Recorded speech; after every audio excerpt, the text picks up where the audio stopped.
அனைவருக்கும் வணக்கம்.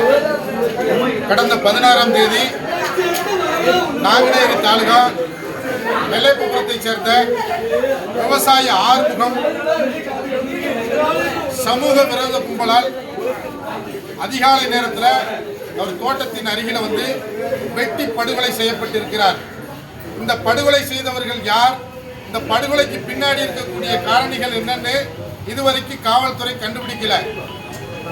இந்த படுகொலை விஷயத்துல தேவேந்திரகுல வேளாளர் சமூகத்தையே குற்றவாளியாக்குகிற ஒரு திட்டம் காவல்துறைக்கு இருப்பதாக அப்பகுதி மக்கள் சந்தேகப்படுறாங்க.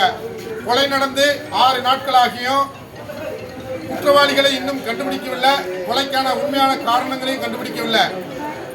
அந்த ஊருக்கு, அந்த நெல்லைப்புறத்தை சேர்ந்த அந்த இறந்து போன ஆறுமுகத்தினுடைய உறவுகளுக்குள்ளே விசாரணை போய்கிட்டு இருக்குது. இந்த நிலையில ஆறுமுகம் அவருடைய மகள் பேபிகனி என்பவர் இன்றைக்கு காலையில் வந்து இந்த காவல்துறை விசாரணையினுடைய போக்கை அதன் மீது நம்பிக்கை இல்லாமலும் காவல்துறையினுடைய மன அழுத்தத்தின் காரணமாகவும் நஞ்சு அருந்து தூக்கு போட்டு அவங்க வந்து உயிரிழந்துட்டாங்க. 2 உயிரிழப்பு அங்கே நடந்திருக்கு. இந்த காவல்துறை இன்னும் மெத்தன போக்கோடு தான் இருக்குது. இந்த வழக்கை திசை திருப்பி வேறு ஒரு கோணத்தில் தேவேந்திரகுல வேளாளர்களை குற்றவாளியாக்குகிற போக்கு திட்டமும் காவல்துறையிடம் இருப்பதாக நாங்கள் சந்தேகப்படுகிறோம்.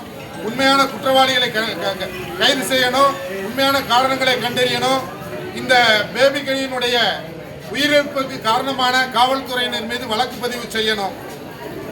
தமிழகம் எங்கும் இருக்கக்கூடிய சமூக அரசியல் செயல்பாட்டாளர்கள், தேவேந்திரகுல சமூக அமைப்புகள் அடுத்த கட்ட போராட்டத்துக்கு தயாராகிட்டு இருக்காங்க. ஏற்கனவே மானாமதுரையை சேர்ந்த தம்பி ஆகாஷ் கணேசனுடைய படுகொலையில் இன்னும் இந்த காவல்துறை கைது செய்யப்படலை. தொடர்ந்து இந்த சமூகத்திற்கு எதிராக காவல்துறையும் இங்க இருக்கக்கூடிய ஆட்சியாளர்களும் இந்த சமூகத்திற்கு எதிரான போக்கை கைவிட்டு விட்டு உண்மையான குற்றவாளிகளை கைது செய்து சிறையில் அடைக்க வேண்டும்.